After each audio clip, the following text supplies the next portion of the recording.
What if I told you that emotional trauma leaves physical marks on your brain? That the pain you've experienced hasn't just changed how you feel. It's literally reshaped the neural pathways in your mind? Today, we're diving into the neuroscience of trauma. How it changes your brain, why healing feels so hard, and most importantly, the evidence that proves your brain can heal. When you experience trauma, your brain goes into survival mode. The amygdala, your brain's alarm system, becomes hyperactive. To start seeing threats everywhere, even when you're safe. Meanwhile, the prefrontal cortex, the rational, thinking part of your brain, goes offline. This is why trauma survivors often feel unable to think clearly or make decisions when they're triggered. It's not weakness, it's biology. Here's something crucial to understand. Trauma literally shrinks parts of your brain.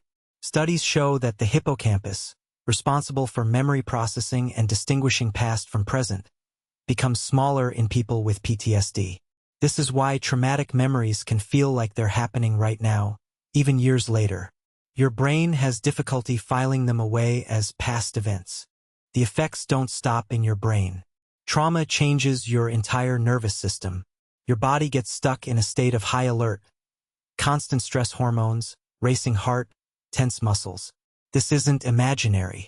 It's your nervous system protecting you from a threat that technically already passed. Your body is still fighting a war that ended long ago. Now for the question everyone asks. Why is healing so hard? First, trauma creates powerful neural pathways. Every time you're triggered and react the same way, those pathways get stronger. It's like a path through a forest that becomes more defined with each journey. Your brain is literally wired to respond to certain triggers in certain ways. Second, healing requires feeling safe enough to process what happened. But if your nervous system is stuck in survival mode, safety feels impossible. It becomes a cruel loop. You need to feel safe to heal, but trauma makes safety feel dangerous. Your brain learned that letting your guard down leads to pain, so it resists the very thing that would help you. Third, and this is important, trauma healing isn't linear. You might have good days, even good weeks, then suddenly be triggered and feel like you're back at square one. This is normal. Healing happens in layers.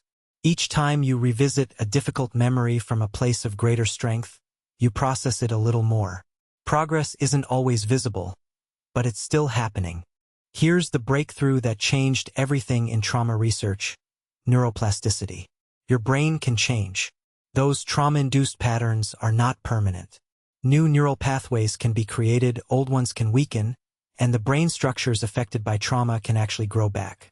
Studies on meditation and therapy show measurable changes in brain structure within months. So how do you actually heal? First, understand that bottom-up processing is essential.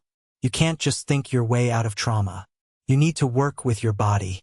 Practices like deep breathing, grounding exercises, yoga, and somatic experiencing help regulate your nervous system. They teach your body that it's safe to calm down. Second, consider evidence-based therapies. EMDR, or eye movement desensitization and reprocessing, has been shown to help the brain process traumatic memories more effectively. Cognitive processing therapy helps change the beliefs formed during trauma. Somatic therapies work directly with the body's stored trauma. These aren't just talk, they create actual changes in the brain. Third, build what's called window of tolerance. This is your capacity to handle stress without shutting down or exploding. Start small. Notice when you're triggered and practice regulating before you're overwhelmed. With time and practice, this window expands. You become able to handle more without losing yourself. This is resilience being built in real time. Remember this, trauma may have changed your brain, but it didn't break you. The same neuroplasticity that allowed trauma to leave its marks allows healing to happen. Every moment of regulation, every therapy session, every time you choose self-compassion over self-criticism, you're literally rewiring your brain. Healing isn't just possible. It's biological. Subscribe for more psychology insights.